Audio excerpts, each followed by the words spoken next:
Okay. Good evening, everyone, or good morning if you're away in another time zone. And welcome to the second week of classes at UB. Monday we didn't have a regular class. We had a tutorial type of session that Mihir conducted, and I believe he's already recorded it, and he has already placed it in UB Learns with a link there. And we will record these sessions, and then we'll put them out there also. And so today's plan is we'll go for about an hour, and after that we're going to have again a breakout session, and I believe Mihir has planned another help session in the breakout. Is that right, Mihir? Yes, Professor. Okay. You're going to do some Python, is that right? Okay. So today we have 5 data sets and 5 Python notebooks, and they'll be working on those 5 data sets and answering some of the questions. Yeah, fantastic. Okay, Mihir. So we have nice tutorial sessions in addition to the, theory that you're going to cover in class. So today is just a breakout session. There is no quiz today. We're going to have a quiz on Monday, 10-minute quiz, and some simple questions on the material that was covered last week and this week. We'll have a simple 10-minute quiz that you'll do on Monday. Okay, so that's the plan. And let's see what else. The first class last week, I went over mostly, I believe, the syllabus and all the different topics we're going to be covering, and as well as the course organization and so on. I don't think we covered much on the introduction. And when we went to Wednesday last week, I thought I'd covered the introductory part, so I jumped into the software environments to talk about Python and comparison to C++, and also we went into one specific example of logistic regression, the math equations for it, and the Python code, what it looks like. In a way, that was okay because you got a good feel for what you're going to be doing on your first project. And talking about project, Mihir, you have already posted the first project, or are you still in draft version? I have posted the project 1 on UB Learns. UB Learns, okay. Actually, what we are doing in another course that I'm teaching, deep learning, what we did was we put out a draft version of the first project and asked for comments from the students if they wanted it to be changed a little bit, any kind of feedback, and then before formalizing it. And so if any of you want to give some quick feedback to Mihir, saying, can you make the project like this, or this would be more, mainly from the point of view of making the project interesting for you. So many of you want to put down on your resume that you did this project. So if you want to make it more interesting, send in some suggestions. We can't keep on changing the project, of course, throughout the period. So we have a project description out. I'm going to my room for this lecture. It's too hot. What? Well, you can mute your audio if, all right, if the weather is too hot, mute your audio. Okay. All right. If you want to interact with the material, please don't mute yourself. But if there is extraneous stuff going on, mute yourself. Okay. And okay, so I was just talking about project 1, and we have an announcement. And Mihir, it's in UB Learns under the course assignments section. Yes, Professor. Okay, fine. So you have the project 1 description, and a due date is what, early October or something? It's October 7th. October 7th. Okay, October 7th. So you have that much time. And it's going to be logistic regression. We kind of went over roughly what the code was, right? Okay, and after I finished last week, Mihir pointed out to me that we really didn't cover my, 1.1 of my introductory slides, what is machine learning. I kind of, maybe it was a Freudian slip. I said, all right, do I have to cover that? Maybe I just skipped it. But I think it's probably valuable for you all who are absolutely new to machine learning to hear about it. Some of you may say, well, I know what machine learning is all about, and so I don't need to hear that. In any case, we have that. Now, my plan throughout this semester is to make the slides available to you before class, so you can actually have reviewed it, and we can make it more of a chat session where you're asking me questions. I actually prefer to get your questions rather than just keep on lecturing. I don't like it to be totally one way. It's not that interesting to me, and it's not that interesting to you to just keep on lecturing. Of course, some of the topics are inherently exciting, and maybe that'll be fine. And if you give me some feedback, that'll be nice. Okay, so what I'm going to do now is go over the very first section, chapter 1.1, which is an overview of machine learning. So I'm going to share my screen with you.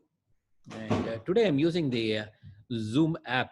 Previously, last week I was using the web version of Zoom. And one disadvantage of that was I could not see you all or see the chat when I shared screen. I'm hoping today that's not the case. But in any case, I will share the screen now, and let's see what happens.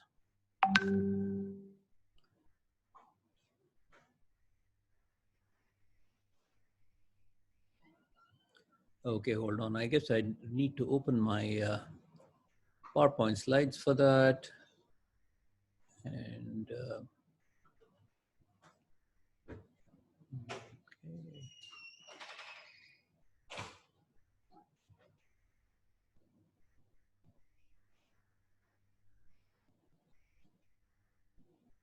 I'm trying to find my files for it. Okay, I'm almost there.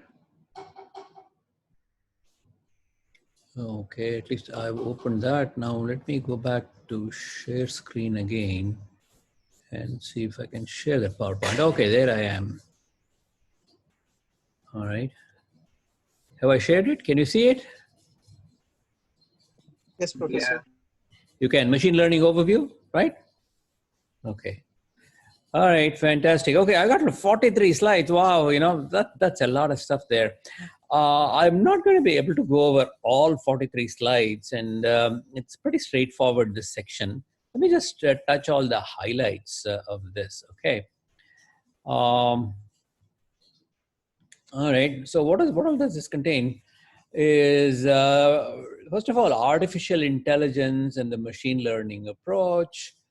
We talk about AI and ML, and what is that? AI is a very broad term describing computers doing things that if when done by human beings, we'd say, hey, that's intelligent, right? So we call it as artificial intelligence. And we say, well, how could you get a machine to do AI to, behave intelligently? Is we could have programmed it using various rules of knowledge, saying, okay, in this environment do that. If this shape has got standing up ears and a long face and a long four legs and a bushy tail, is probably a horse, something like that, right? We'd have a rule, set of rules that say, what is a horse, or what is a zero, what's a one, what's a two. And the machine learning approach is a different approach to AI. It's not a programming the computer to behave intelligently, but programming the computer to learn and say, we are not going to be describing to the computer what a horse looks like. We're just going to show it examples of horses, and the computer has got to figure out what a horse is, and in the future correctly recognize a horse, or correctly recognize a zero or a one or a two or a three. So that's the machine learning approach. So that we distinguish between AI and ML. ML being a technology to achieve AI, and so that's what some of the first few slides are about. And what are the kinds of problems that machine learning is used to solve. Right, I'm getting some extraneous sounds, but right. I guess I should learn how to dynamically mute and unmute. Maybe Meher, you can help me. If you can recognize where the unnecessary sounds are, you can mute them. But we want to keep the rest unmuted so that they can also ask questions or send in chat questions. Okay. All right. So machine learning problem types, we can say that, you can define them based on the kind of data you have. We said machine learning is about showing data or examples to the computer, and the kinds of problem types based on data or supervised. Supervised involve giving an answer together with the input. For instance, when we present it with an image of a horse and wanted to recognize a horse, we'd say, that is a horse, and we give it a label, and that is supervised learning. Unsupervised learning is we simply give it pictures of horses and don't say what it is. And we just give it all kinds of images, and ask it to figure out what it is.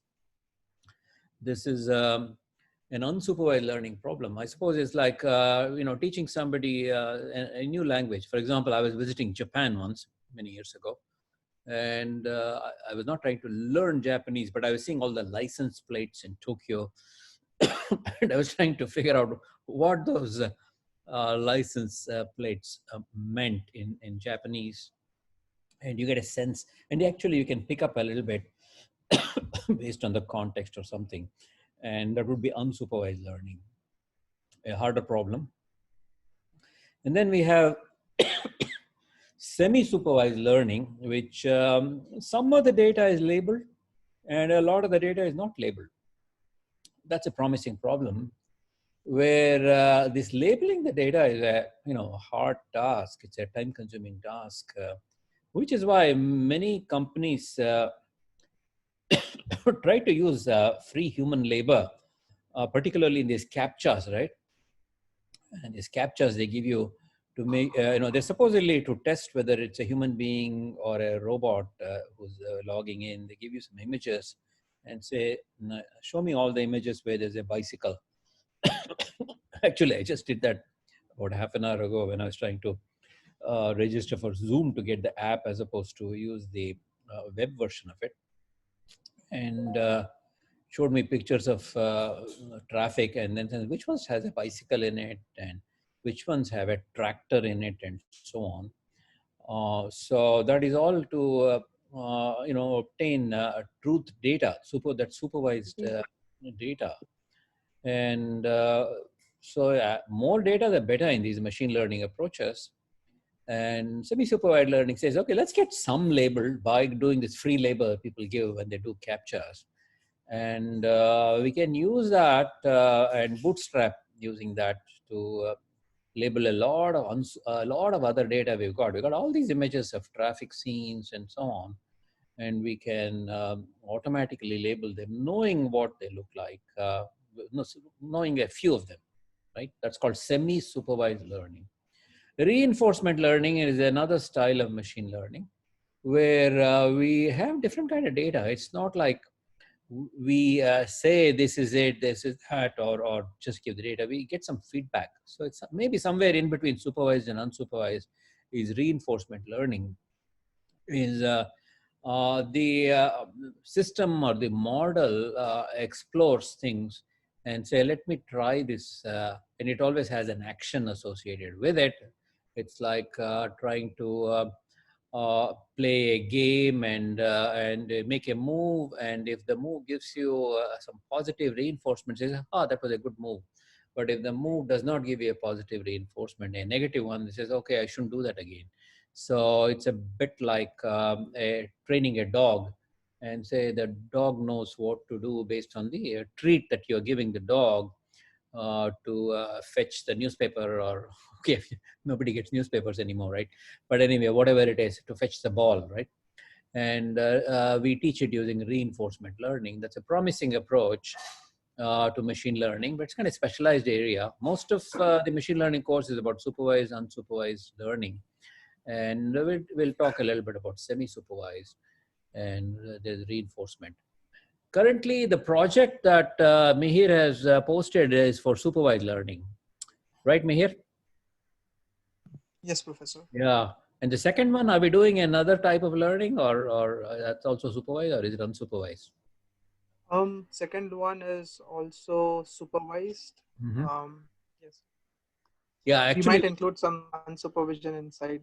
yeah, Because we could have the students explore a little bit of unsupervised. I mean, we don't need to give what we thought of earlier on, or even semi-supervised, saying, okay, we give you some labeled samples, see what you can do with it. Anyway, we have to do that, and we are giving one reinforcement learning project, right? That's the last one, right? Yeah. yes, yes. Okay. So we're going to cover this range of things in your project. So you feel like you have some experience with each type of machine learning. Uh, we can also classify machine learning problem types based on the kind of output it produces. It could be a problem of regression if it gives a continuous value. An example of machine learning with a continuous value is the car driving problem, where the input is the image coming into the autonomous vehicle, right? It's the driverless car, where there is a camera on the windshield, and then maybe it has got on top of the car a lidar or a radar or something. These are all the sensory inputs, which are all coming in into the computer, mounted, I suppose, somewhere in the car. It could very just be a chip, I suppose. But what that is supposed to be doing is to drive the car, and to drive the car, what does it need? It needs the amount of pressure on the accelerator, I suppose. That is speed. So speed we can think of as a continuous variable. Is it going to be, 5 miles per hour, 10 miles per hour, in a continuous range? Is it 35 or is it, what is it? I guess we should take into account speed limit also, 45, 55, 65, 70 maybe. And so it's a continuous range of values where the input are this image which is being mapped. Image means it's a tensor basically. We got like there is a radar input, there is a lidar input, there's a visual input. So it is not a simple input. It's like layers. Even the visual input is a three-dimensional array, right? It's going to be RGB, a color image, right? Red, green, blue images, which are each a different layer. That's itself is a three-dimensional image, is a vision. And on top of it, we got all these other things, which is why a tensor would be a perfect way to represent all that data, which is a generalization of the idea of vector matrix and tensor, right? So that's the kind of input we have, and the output is a simple regression. Just give me the speed of the accelerator, or just give me the angle of the steering wheel. Is it 0 degrees means go straight, or is it like 30 degrees, or is it 60 degrees, or is it a right turn, 90 degrees, or is it a left turn? What does 180 degrees? No, that would be what? 90, 180 is 270, right? It's 270 degrees would be a left turn maybe.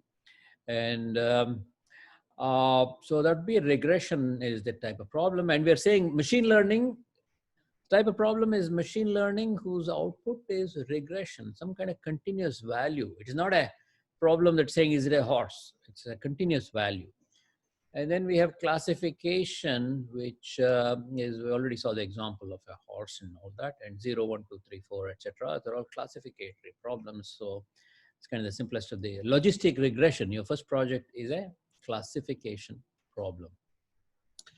We can also talk about machine learning problem types as being generative or discriminative. And generative models are models that learn some kind of implicitly, not necessarily explicitly. Implicitly, they learn what is the distribution of the data. So if you provide data like a whole bunch of animals and so on, it constructs a probability distribution. Let's say the handwritten digit problem. We have images of 0, 1, 2, 3, 4, 5, 6, 7, 8, 9, right? And 0. So a generative model would construct a probability distribution of all of this data you have provided. It will probably become multimodal. It's not like form a nice Gaussian distribution. It's going to be like, you've got all these different kinds of things, zeros, ones, twos. So it'll probably have 10 modes. It's a distribution with 10 peaks corresponding to each of the digits. So it's essentially a probability distribution. All the zeros are not going to look the same. There's going to be variation in the zeros, variation in the ones, variation in the twos.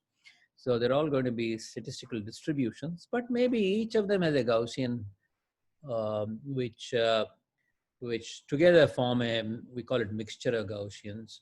So a generative model learns such a distribution. And the reason we call it generative is you can use it to generate samples from it and say, okay, give me an example of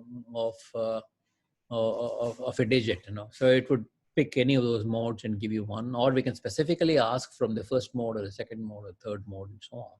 You get examples. So there will be we can use a generative model to sample, can generate samples. And you've seen all kinds of probably famous examples of non-existence people's faces generated by generative models. It has just learned what the distributions are like in a very sophisticated way with deep learning and so on. Discriminative models, on the other hand, are very specific to a problem. It is not to generate the entire distribution, but to learn to solve the problem at hand. Like, in classification, the task is not to generate the distributions of 0, 1, 2, 3, 4. It's just to say whether it's a 0, 1, 2, 3, 4. Tell me which one it is. And there will be a discriminative model. And a lot of the simple machine learning is about discriminative models. All right. So a lot of simple machine learning you would have encountered, even logistic regression. For example, logistic regression. What kind of problem are we solving here? We are solving a supervised learning problem. We are solving a classification problem. We are solving a discriminative. We are solving it using a discriminative model, we say. So you can refer to different algorithms by the nature of the data, by the nature of the output, and what kind of model it is using, and so on. You can also have a discriminative model. You can also have a generative model to solve a problem of classification. So so a classification need not be solved only by a discriminative model. It can be solved by a generative model also. The way you would do it is if you have probability distributions of zeros, ones, two, three, four. If the labeled problem, you would have 10 distributions of each of the digits. And how would you solve a classification problem is, given a new input, we would ask each of the 10 distributions, what kind of probability are you going to assign to this input? So each of the 10 distributions will give you some probability for their own class. So let's say we gave an input which is a pretty badly written, let's say 3. The 0 distribution says that's a probability of 0.01, that's a 3. It doesn't look like a 0 to me. And the 1 will say, okay, it's got some shapes here. It doesn't look like a 1 to me. I'll give it a 0.01. And 2 says, it's not too bad. Maybe I'll give it a 0.3. And then 3 will say, hey, that looks like me. And that will give it a 0.7 or something like that. And then you'll have the others also like that. So we can use generative models to solve classification problems, generative models to solve regression problems, and then discriminative models to solve classification problems, discriminative models to solve regression problems, and so on. So these are all the different kinds of algorithms. And there are tons of algorithms in machine learning. And you can always ask, what kind of a problem am I solving here? That's kind of a high-level overview. The last bullet point I have on this sheet is something very current: disruption in software development. And it's not like, if it's in the standard in our textbook and things like that. I just thought it's kind of interesting because sometimes I use these slides to a lay audience asking me, what is ML, what is AI, can you give a general talk? So I put that in there. But let me mention what it is. Disruption in software development. What is being predicted is machine learning is going to disrupt the entire gamut of computer science and software development. And so, we can say if we think of current software as software 1.0, which is all the software that contains human written logic, right? You would probably agree that, most of the software that exists today to do whatever was all written by people, labor intensive, right? That's why we send the task of coding to, countries where coding is cheaper, I suppose. And because it's very labor intensive and labor is expensive. And so today we can say all the software is software 1.0. And what we are saying here is that in the future, software is going to be of a different kind. It's not going to be written by human beings, and it's going to be really going to be this kind of machine learning software where the code for recognizing horses or recognizing stop signs or the code for driving the car is all going to be done using machine learning. And nobody sits down and writes how the car should drive itself, saying, should you make a left or a right now based on the inputs? It is just learned it from the data set that was provided to it. And so we can say that is software 2.0. These names, software 1.0 and software 2.0, were given to it by uh, an AI machine learning guy called Andre Karpathy. He works for Tesla. I think he still works for Tesla, Elon Musk's company. And I saw in some blog he had written this stuff. I thought this was, and he was saying he's the chief software guy for Tesla. And he says there are two types of software in his lab because he's got all these Tesla cars, which has got some degree of autonomous driving. He says there are two types of software that goes into his car. Some of his software 1.0, some of his software 2.0. Software 1.0 written by people. Software 2.0 is the code generated by machine learning. And he compared these two very nicely. He said software 1.0 is a bunch of tangled code, and it is maintaining is a hard thing. Software 1.0, software maintenance. People have to go through this tangled code, spaghetti code, and say, okay, where is the logic? How do I fix this, and so on. Software 2.0 is not code. It is a bunch of parameters, numbers, which the network is processing, just like logistic regression we talked about last time. It takes all the inputs and converts it into a bunch of weights, W and B, right? And so it is layer by layer. We'll have in a deep learning environment several layers of these things. And so we'll have numbers. It's not something you can go and debug as such. That debugging is pretty straightforward. It's probably done by, silicon and by hardware. And of course, you would have to look at the training data and so on. And so there's not such an issue of maintaining the software as long as the machine learning software is maintained. The code for that particular task need not be worried about. That is called software 2.0. And a lot of people responded to this Andre Karpathy's blog. Like the head of Google said, I've been looking at all the code that we have at Google. Almost everything we have can be converted into software 2.0. So we don't need any people to sit and write code, even at big companies like that. And so kind of converging on that. It's kind of speculative, saying, is that really going to happen? We are not going to need any people to write code. It's all going to be machine written code, is it? So you can think about it. It is not there yet. Maybe it's 5 years from now. But if it does, there is a huge revolution taking place. So we have, very few people are talking about it now. We have so many crises in the world, right? We got the coronavirus pandemic pandemic going on. There is an economic crisis going on. What are the crises? We're going to have the software development crisis too, maybe. All right. Anyway, I just threw it in for a general audience. Okay. I threw in something about, AI is an age-old aspiration. This is something, people have always been interested in, can we create artificial human beings by bringing them to life and that kind of thing. And there's like in Greek mythology, which goes into, before AD 0, which is probably in the before that, in Greek mythology, Pygmalion Cyprus, there's a sculptor who made this woman Galatea, and this Galatea came to life, and he fell in love with Galatea. It became a human being, and there's all kinds of nice plays and all that. There was a play called Pygmalion, and it was named after Professor Henry Higgins, who's teaching this girl called Eliza how to speak English. She's a country girl in England who cannot speak proper English, and Eliza teaches her.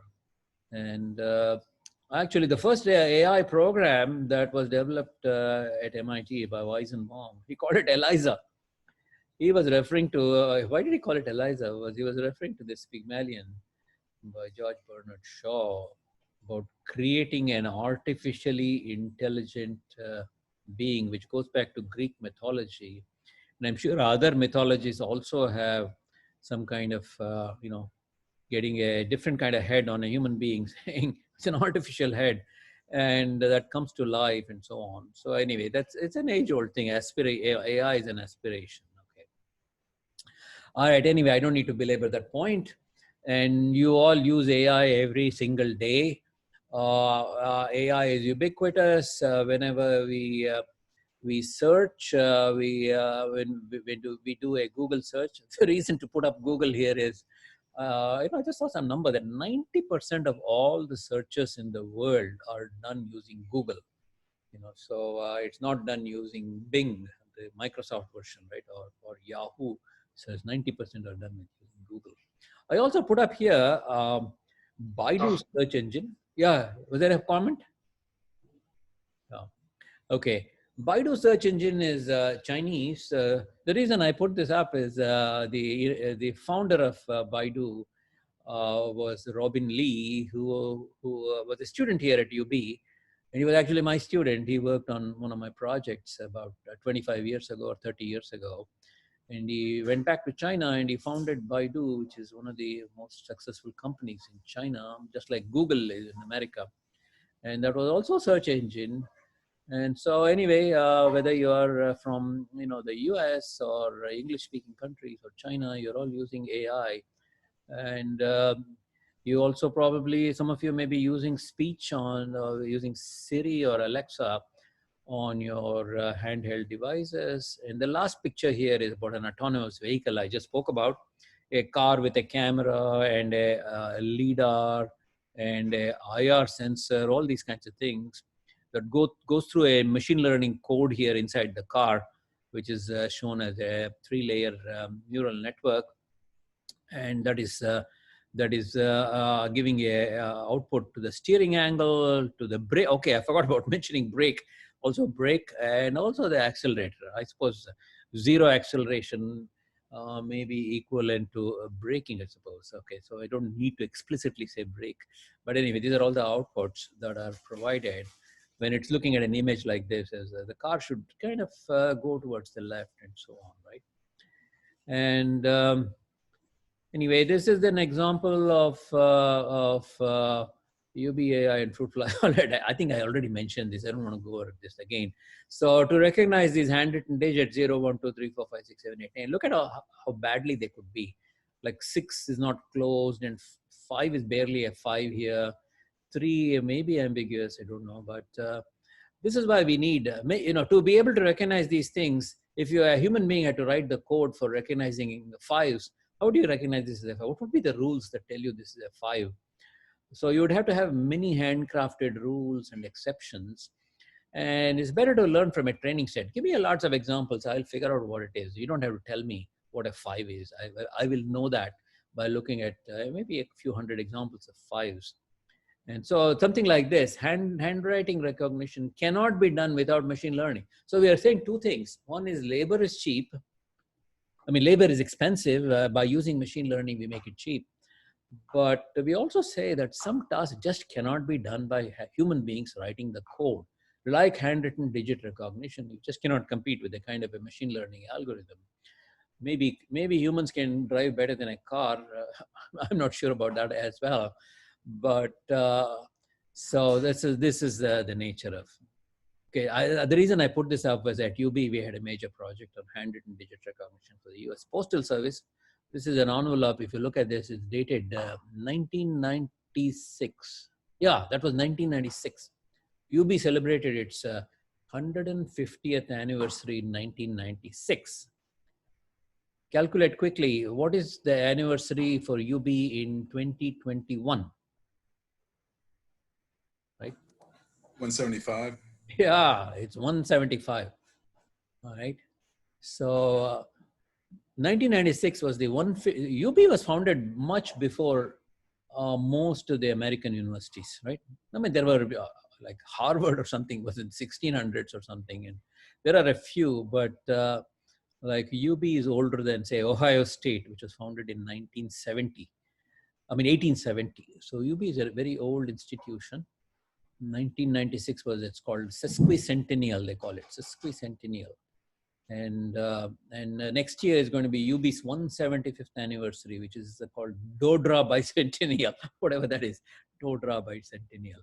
So this was a project we had to automatically recognize where the address is on an envelope and convert that address into a barcode, which was obtained by reading the digits in the zip code. This is my address, 14221. This is the zip code. And it read the digits in the street number. It also had to read the street name. We kind of had a clever heuristic here, which said if you know the zip code and you know the street number, then the number of possible street names, this is true of all of the United States. The average number of possible street names is about 30. Wow, it's called triangulation. If you know the zip code and the street number, which are fairly easy to recognize compared to the rest of the words, digits are only 10 possibilities, and you can recognize digits much easier than recognizing letters of the alphabet in handwriting. And so if you can break it down and say there are only 30 possible streets in this zip code and in this street number, so which one of those 30 it is? Now you have brought down the problem to a small problem, and you would say, well, is it a very long word or a short word? This is quite long here. All right, then let's eliminate all the short ones in the 30. That brings it down to 10 of those possibilities. What does it begin with? If it begins with M, oh, okay, there are only 3 possibilities beginning with M. And what about the second word? If it begins with L, oh, okay, there's only 1. I don't even need to read anything else. No, I know exactly the name of the street. So that is all encoded. The US Post Office uses a 10-digit or 11-digit barcode, which corresponds to 5 digits as zip code. There's a 4-digit add-on, which comes from the street number and the street name, and the last 2 digits of the street number, 76. So this is like 14221 plus, yeah, here is the 4-digit add-on, 3557, that's 9 digits, and then 76. So that whole thing is written here with these codes, which are in the form of tall and short bars. I think there are about like 5 bars for each digit, and that encodes all the information. So as soon as it is converted into barcode, a piece of mail has to be read many times. It has to be read in the outgoing post office, local post office. Let's say I mailed it in one of the local area post offices. They read it first, and then it goes to the central post office, which is in downtown Buffalo. They read it there, and then they say, oh, okay, this is going back into Buffalo. So they send it back to the post office or something. And then, or it's going to another city and they send it to that city. In the city, they read that, and then it has to go to a local post office. And then finally, it gets sorted to the carrier, who carries all the mail in sorted order. And he doesn't have to sort it. It's all it's given to me, given to him in a box, him or her in a box.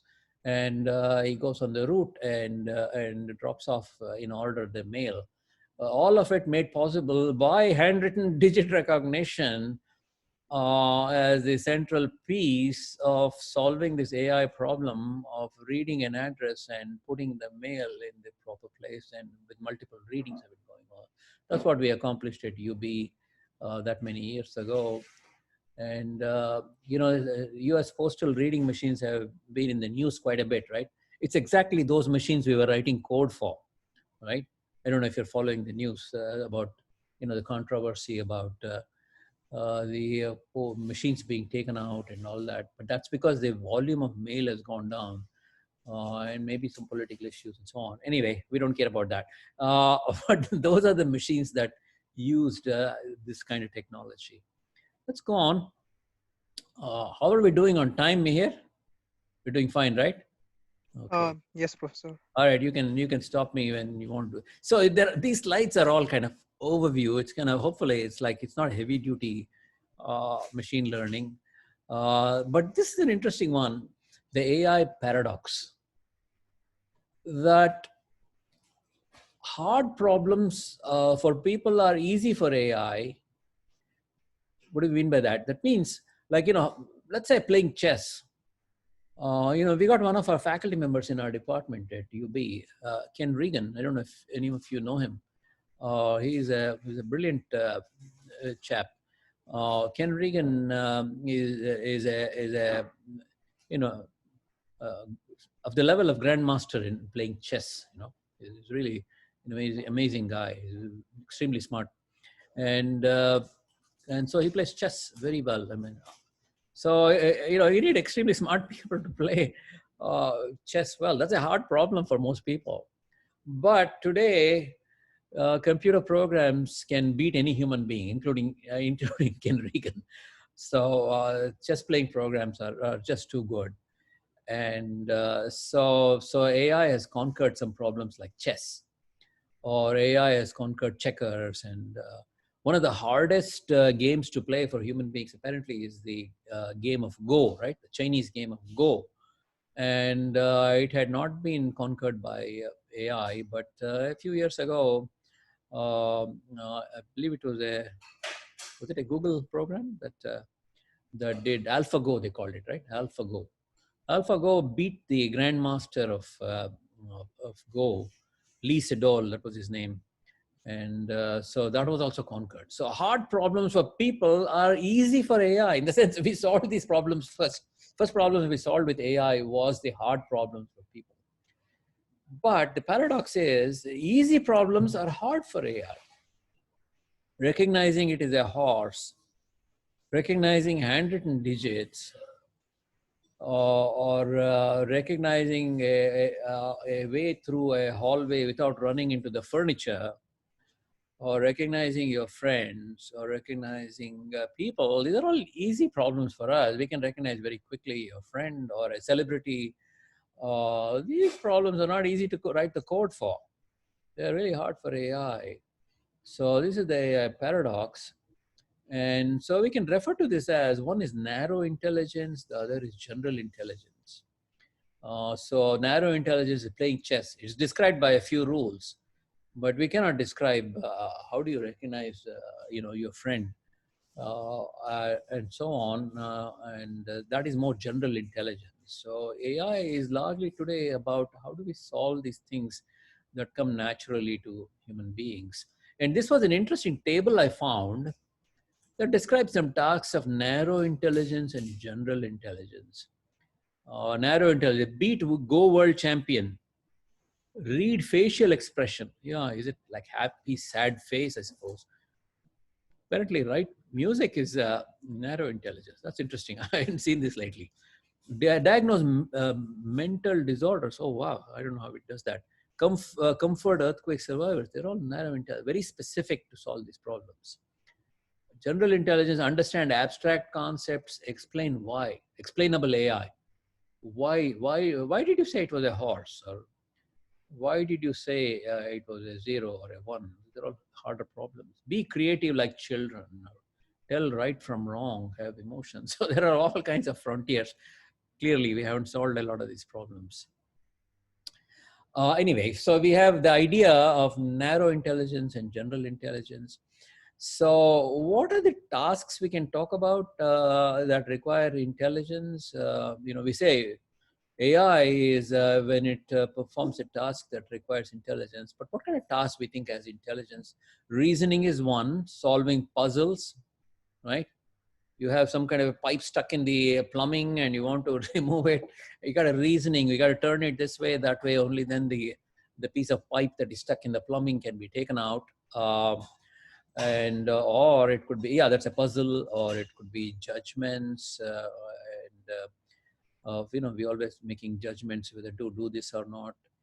Planning, to solve this problem, to go to the car, this is how I go.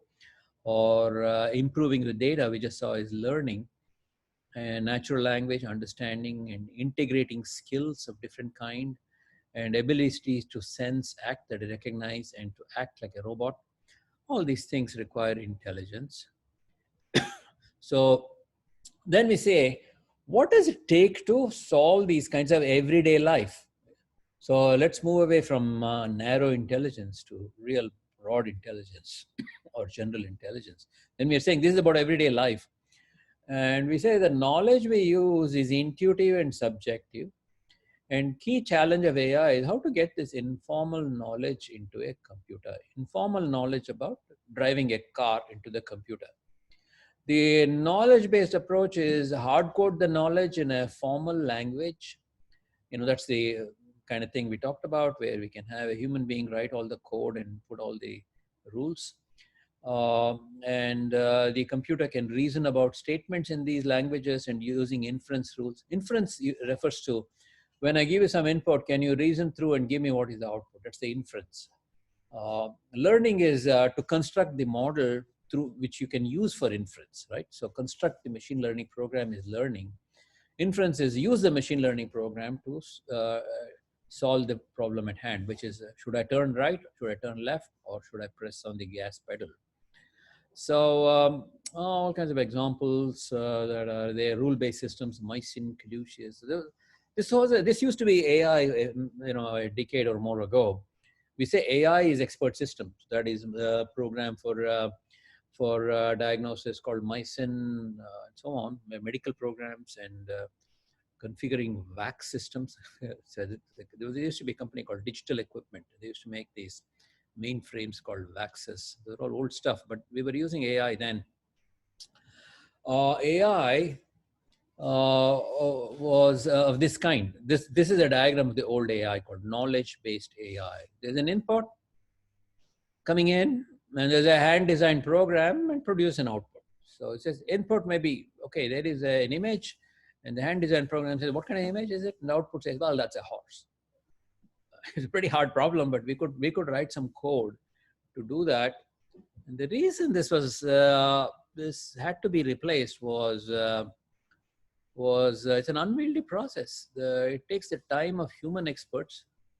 The human expert has got to figure out what is a 0, what's a 1, what's a 2, and put all that in, or learn what is the shape of a horse, or encode what should be happening in the computer for driving and things like that. So we keep on thinking of new applications for these things. And so every time we need to bring in human experts to say, how would you write the code?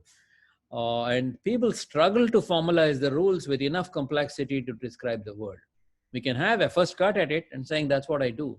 Ask a doctor, how do you recognize? And they'll give you something, but they can't really fully describe exactly what it is that they do.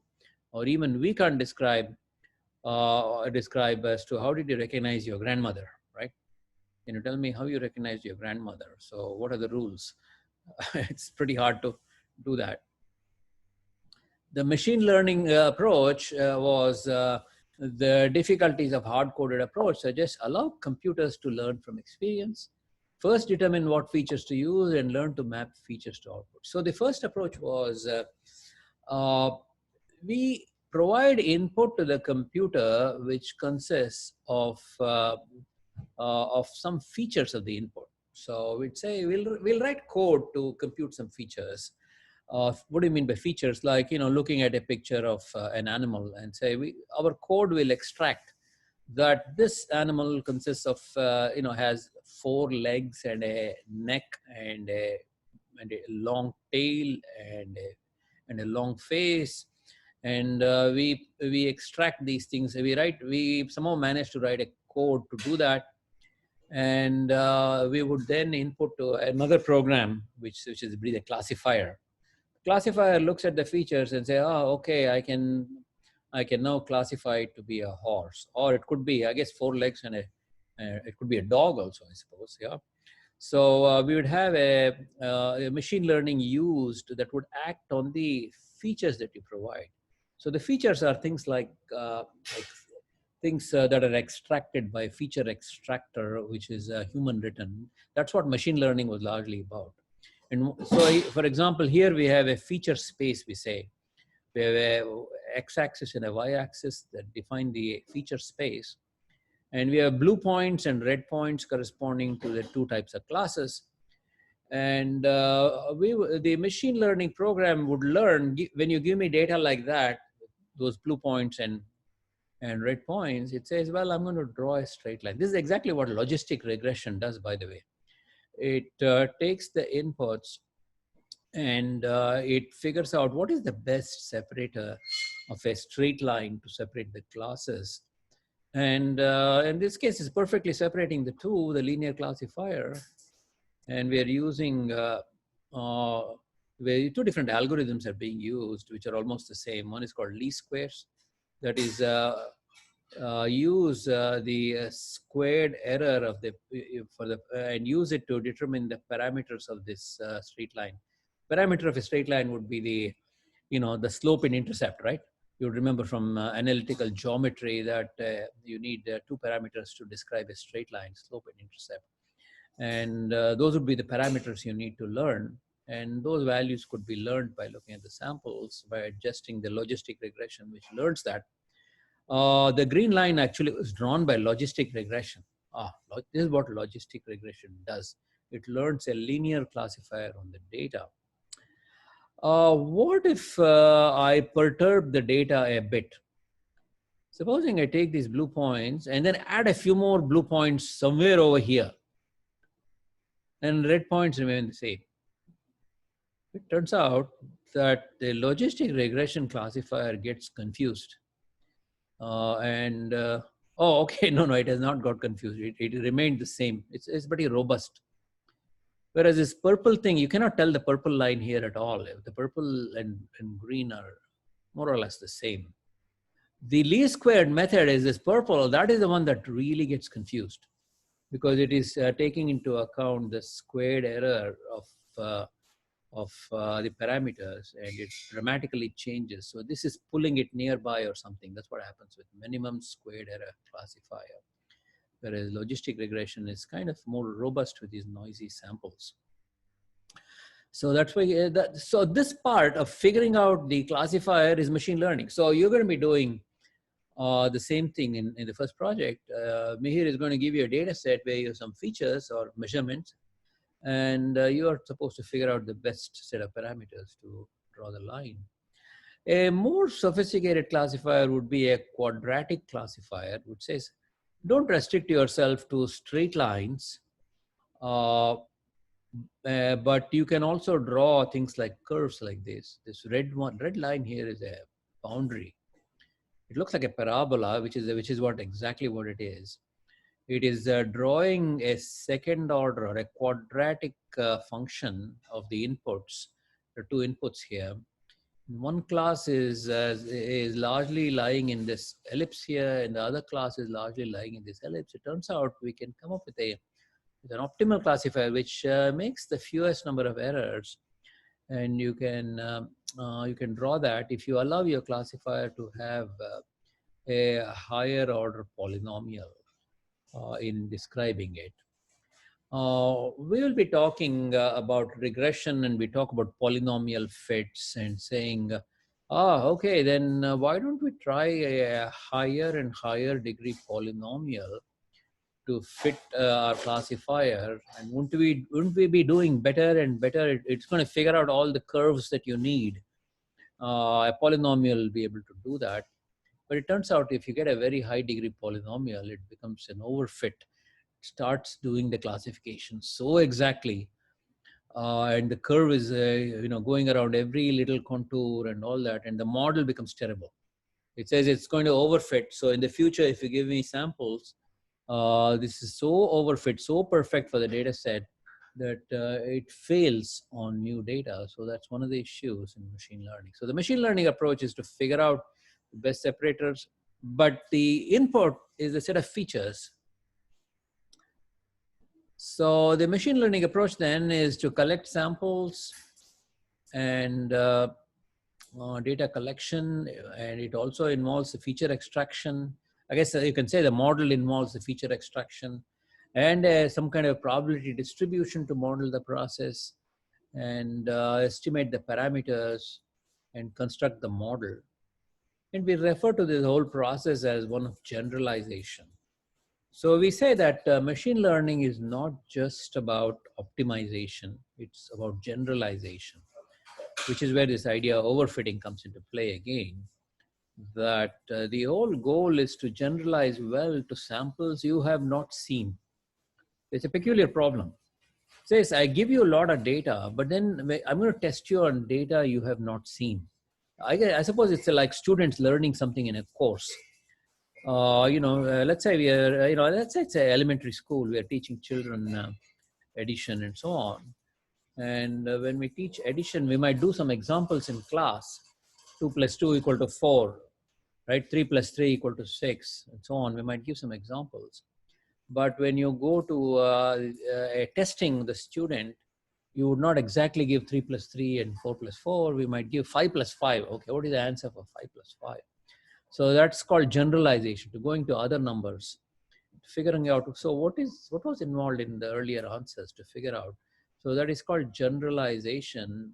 So machine learning is all about generalization. It's not exactly fitting to the data that I can answer 3 plus 3 and 4 plus 4 exactly. But anything you give me, else you give me, I'm going to get confused. So that's not it. Generalization is to perform on things you have not seen. Generalization is to drive the car on a street the computer has not seen before and still has some way of handling it. Inference is the finding responses to queries. We say that. That is, we look at new input and say, okay, what is the answer to 5 plus 5? Oh, okay, then I've got to go to the model which has learned on 3 plus 3 and 4 plus 4 and say, okay, what does the model say? And we apply that and to solve that problem. So that's called inference. So we refer to the first part as generalization or training, the second part as decision, which is inference or testing. These are the kinds of words we use. This is something about, what is a learning problem, and we talk about tasks and performance measures and training experience. This is a kind of a very general statement. You can take a look at it. How do you define what is a learning problem? If you want that, you can describe like that. I'm going to just skip over that one. I talked about regression classification and all that. There are, I saw this diagram. It's not really a periodic table of machine learning algorithms. So you can ask the question, how many machine learning programs or algorithms are there? Well, there are, it's not an infinite number, but there are a good number. It's like regression is over here, classification is over here, and then both regression and classification type problems. And there are all these boxes that are named with the different names for algorithms. Under regression, we have LR, I guess it's linear regression. Under classification, they should have had logistic regression. Some company put this out. I liked it, but I don't see logistic regression over here. Maybe they didn't know that. So they put in a few names of specific algorithms. K nearest neighbor is here for classification. I have a bunch of samples and I measure the similarity of the input to all the samples and say, well, take the K nearest ones and then choose the class that is most often represented. It's called K nearest neighbor. It's a classification algorithm.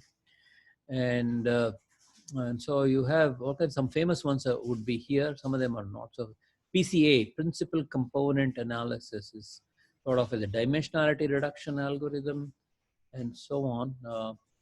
TSNE is interestingly here. It's a way of mapping data from a high dimensional space into a low dimensional space, like PCA, and so on. So there are, if you say you know about machine learning, you can say, well, do you know all these algorithms? Not necessarily you know every one of these algorithms, but broadly you know the kinds of algorithms that exist: dimensionality reduction or regression. Dimensionality reduction is to go from a large number of features to a small number of features. And then we just saw classification. And regularization is a term that is used to not overfit to the data. And that's just a tool for either regression or classification, which prevents overfitting. One example is not to use a high degree polynomial is the one method of regularization. Or there are other ones called early stopping, and and adding a extra term in the what you're trying to minimize. For instance, we saw in logistic regression the idea of taking maximizing the likelihood is stated in terms of minimizing the cross entropy, negative cross entropy. And we sometimes added extra term to it, saying, okay, don't fit it exactly, use a regularization term. Anyway, so machine learning has all these algorithms, and we learn a few. Linear regression, maybe logistic regression. And there's a GAN here, and an RBM, restricted Boltzmann machine, comes here. And they can do both regression and classification. This is a famous GAN, or generative adversarial network, or an RNN, recurrent neural network, so on. So they're all here. So it's just making it look like a periodic table. So there are a whole bunch of these. I already mentioned what is supervised learning and unsupervised learning and so on. And an example of prediction problems, you can look at it.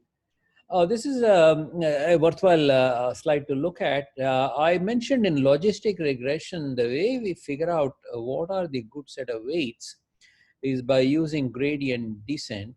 And this slide illustrates that point. And we say we typically have a loss function f of x. And given a sum of squared errors, given weights x, this is the equation of gradient descent. Xt plus 1, at time t plus 1, in this case, x are the weights rather than inputs, is a weight at t plus 1, is weight at t minus epsilon, which is the learning rate, and this upside down delta is the tensor derivative, right? It's a generalization from derivative to multiple dimensions of with respect to x of the weights of the loss function f of x. So this is stated in terms of general loss function. The loss function could be cross entropy, or it could be sum of squared errors and so on.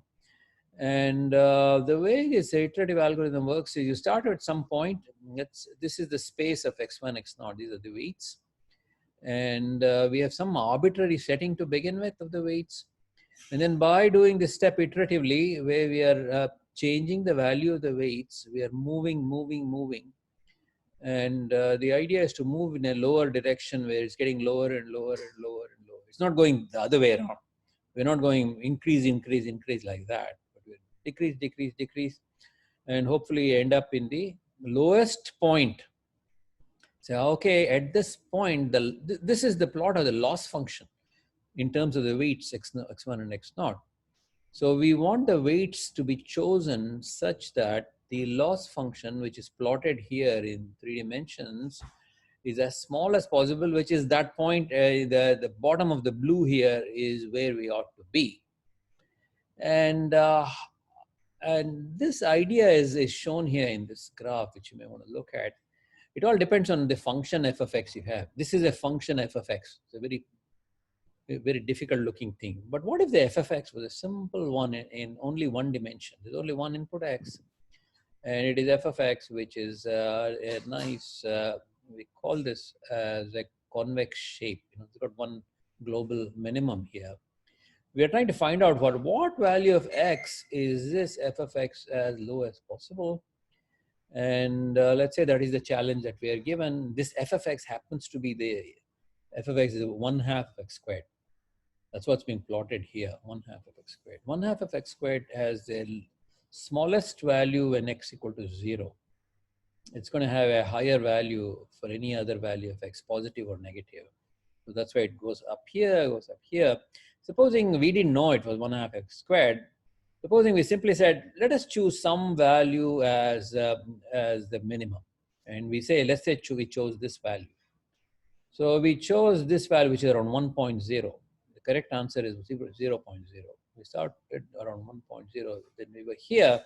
And this is saying change the value of x such that f of x gets lower. And we say for x greater than 0, we have first derivative of x greater than 0. So derivatives come into play. That's where this derivative came into play. So what is the derivative of f of x? Okay, basic calculus. What is the first derivative of 1/2 of x squared? Hopefully you can use a little bit of your knowledge of calculus. Say, the answer is x, right? It's 1/2 times 2x, which is going to be just x. So it says we can decrease x by moving leftward. So we're saying we take the derivative, we compute that, and then we say we take the derivative, which is over here, and then we got to decrease, that is lower the value of x. So we can lower it and move this way. Similarly, for x less than 0, we can compute f prime of x. And this says, in this case, we would have we have to compute f prime of x at that point. So we have to, in this case, f of x is going to be equal to 1, right? That is because we chose x equal to 1. If we chose it -1, we're going to have to compute f prime at that point, which is -1. So when you put so that's going to be negative, which means we'd be multiplying negative by negative, which is increase the value of x. You're on the wrong side, increase the value of x, we move this way. So we're moving either this way, lowering it, or this way, increasing it. So this gives you an intuition why we have minus epsilon derivative f of x. This one little plot tells you the principle of gradient descent, which is the main way of machine learning in all the algorithms that you, I guess I shouldn't say all, the ones we saw, some of them don't use gradient descent, but all of neural networks, logistic regression, deep learning, most of the sophisticated algorithms of today use this basic idea. So it's worthwhile for you to know logistic regression, what is gradient descent. Okay. All right. Professor, Yeah, time, huh? sorry to interrupt. Can we start with the breakout sessions now? Yeah. Okay, fine. All right, you got about 12 minutes. And so I've given you the very high level view of all these things. You may want to look at the rest of the slides. I'm not going to go over this again because we have some more stuff to be done. I even give AI research areas and all that. Take a look at it. And so I'll put up the slides for next class, on Monday's class, and I'll give as much time as possible to Mihir. So, okay, enjoy the breakout session with Mihir, and do ask questions, which I'm sure he'll enjoy, and I also enjoy when you ask questions. Okay, all right. Okay. All right. So for today's breakout session, do you want me to continue to record this, or shall we stop that? we can stop the recording now. Okay, all right.